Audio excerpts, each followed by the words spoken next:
Hello investors and welcome to yet another 180 Markets Weekly Wrap. Well friends, we've entered another section of the economic change. And what do I mean by that? Is inflation, it appears to have been peaking now.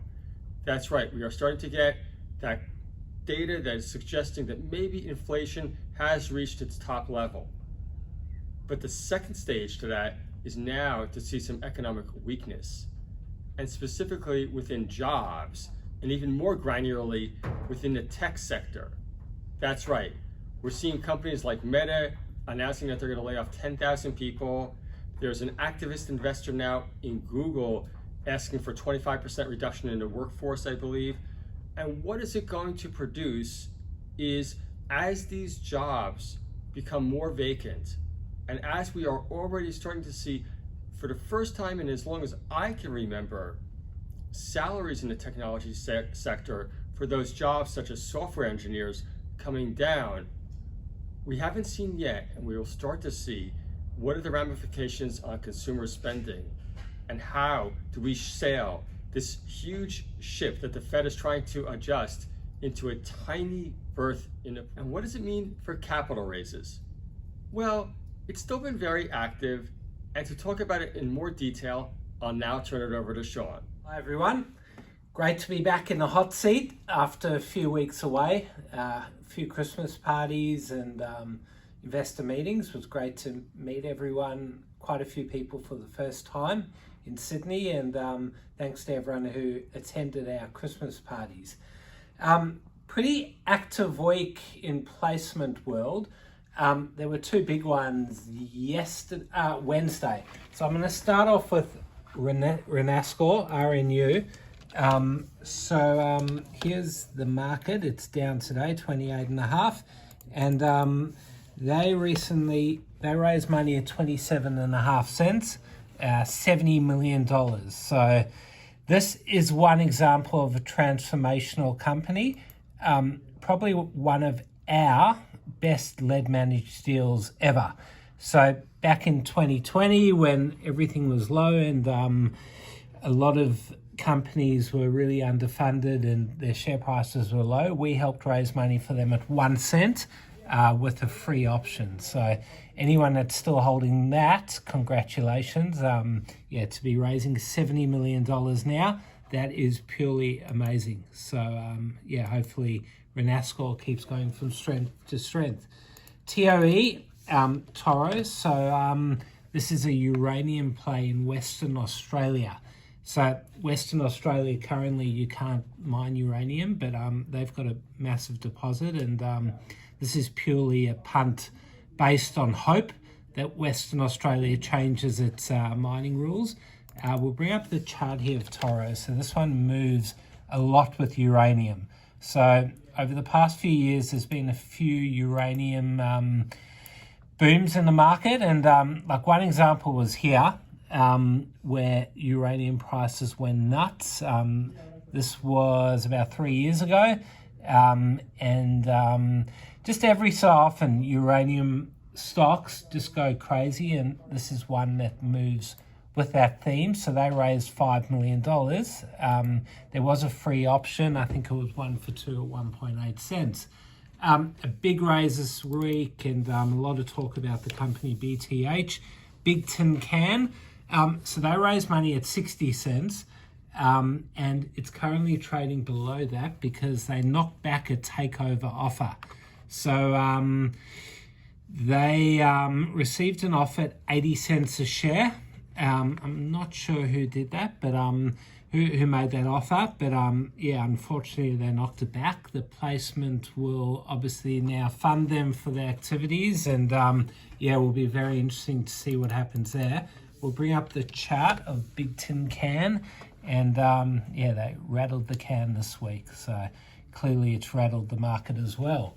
AWV, so they are still on a hold. They're raising money at 1.6 cents with a free option. Yep, $8 million. $8 million, the cameraman says. Camera boy, tell us a bit about the transaction, Jakey. Yeah, so they're acquiring a gold project. The project's called Golden Dragon, and the Fields Fine Gold project. The market cap upon acquisition, because it's a scrip deal, is likely to go from about 25 mil to 55 mil. So it's quite a transformational acquisition for the company. So it's going to be really interesting how it does trade moving forward. As well, the company has announced that they're looking to do a 10-for-1 consolidation. So definitely one to watch over the next couple of months. Yep, definitely interesting after consolidation, because I'd say 75% of times companies' share prices go down, but because of this acquisition,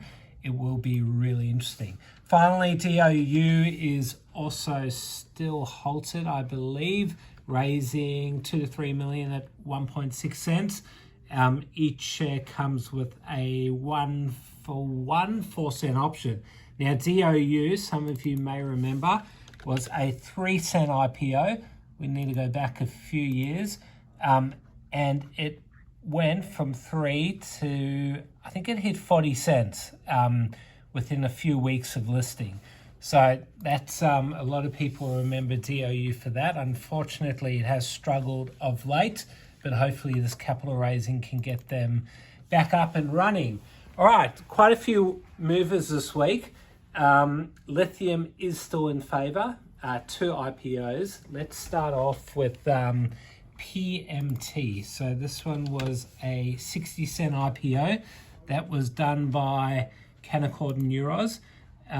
Let's bring up the 5-day chart of PMT. So here we can see it went nuts. So 60 cents, it tripled to $1.85 yesterday. It's since come down, and today it's trading down 28%. But anyone that took that IPO would not be complaining. And extremely well done to Canaccord and Neuros, and well done to anyone through 180 Markets that got shares. I think there were a few of you. PAT was another one, Patriot Lithium. That listed today, up 85%. I believe that the lead manager was CPS. I know that's where we were offered stock, but that's been amazing. Well done to anyone that took that. Has hit a high of 44 cents today, trading at 37, had a low of 33. So lithium definitely still is in favor. 4DS was a runner this week. Another one of the Camera Boys' favorite stocks. Just run us through what this company does, Jake. So they announced this week that IMEC, which is one of the largest semiconductor institutes, is collaborating with them over the next year. So you can see the share price been trading mid-teens for the last couple of years, quite volatile as well. You can see that fall was because of some delays with IMEC, but now that they've announced that they're resuming the collaboration for 2023, the market rallied. So this is over the last 10 days, and they had a massive run up, but there's since been a little bit of profit taking. And it is one to watch over the next few months, because Thank you, Camera Boy. Binary outcomes. No, that's true, but this is my show, so let me continue. WGO, they did receive a takeover offer. There's been a bit of a battle there between Beach Petroleum and Hancock, I think. So let's bring up the chart there for WGO, and as you can see, that's done really well. This is the last 10 days. Over the last 30 days, it's gone up. It's pretty much doubled. So great to see some oil and gas companies having activity like that. Finally, this week, big mover, SGA.